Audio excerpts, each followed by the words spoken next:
कृष्ण लीला। एक महिला रोटी बनाते बनाते ओम नमो भगवते वासुदेवाय नमः मंत्र का जाप कर रही थी। अलग से पूजा का समय कहाँ निकाल पाती थी बेचारी। तो बस काम करते करते ही ओम नमो भगवते वासुदेवाय नमः एकाएक धड़ाम से जोरों की आवाज हुई और साथ में दर्दनाक चीख। कलेजा थक से रह गया जब आंगन में दौड़कर झांकी तो 8 साल का चुन्नू चित पड़ा था, खून से लथपथ। मन हुआ दहाड़ मारकर रोए, परंतु घर में उसके अलावा कोई था नहीं। रोकर भी किसे बुलाती बेचारी। फिर चुन्नू को संभालना भी तो था। दौड़कर नीचे गई तो देखा चुन्नू आधी बेहोशी में माँ माँ की रट लगाए हुए था। भीतर की ममता ने आंखों से निकलकर अपनी मौजूदगी का एहसास करवाया। फिर 10 दिन पहले करवाए अपेंडिक्स के ऑपरेशन के बावजूद न जाने कहां से इतनी शक्ति आ गई कि चुन्नू को गोद में उठाकर पड़ोस के नर्सिंग होम की ओर दौड़ पड़ी। रास्ते भर भगवान को जी भर कर कोसती रही, बड़बड़ाती रही, हे कन्हैया, क्या बिगाड़ा था मैंने तुम्हारा जो आज मेरे ही बच्चे को।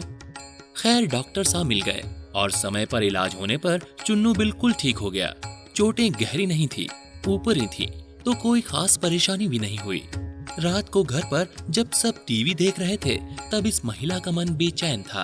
भगवान से विरक्ति होने लगी थी। एक माँ की ममता प्रभु सत्ता को चुनौती दे रही थी।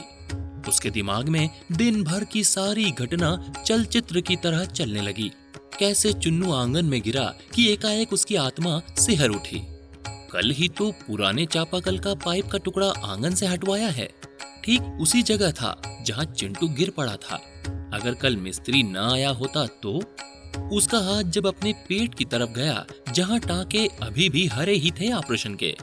आश्चर्य हुआ कि उसने 20-22 किलो के चुन्नू को उठाया कैसे। कैसे वो आधा किलोमीटर तक दौड़ती चली गई। फूल सा हल्का लग रहा था चुन्नू।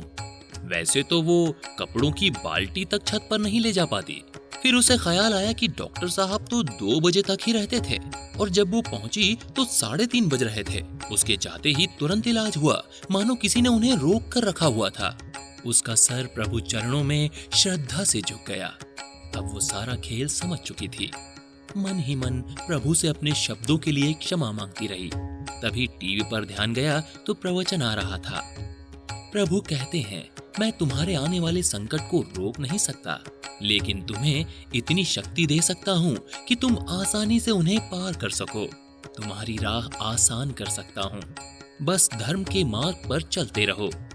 उस औरत ने घर के मंदिर में झांक कर देखा। कन्हैया मुस्कुरा रहे थे। मेरे कान्हा, सदैव प्रसन्न रहिए। जो प्राप्त है पर्याप्त है। ओम शांति।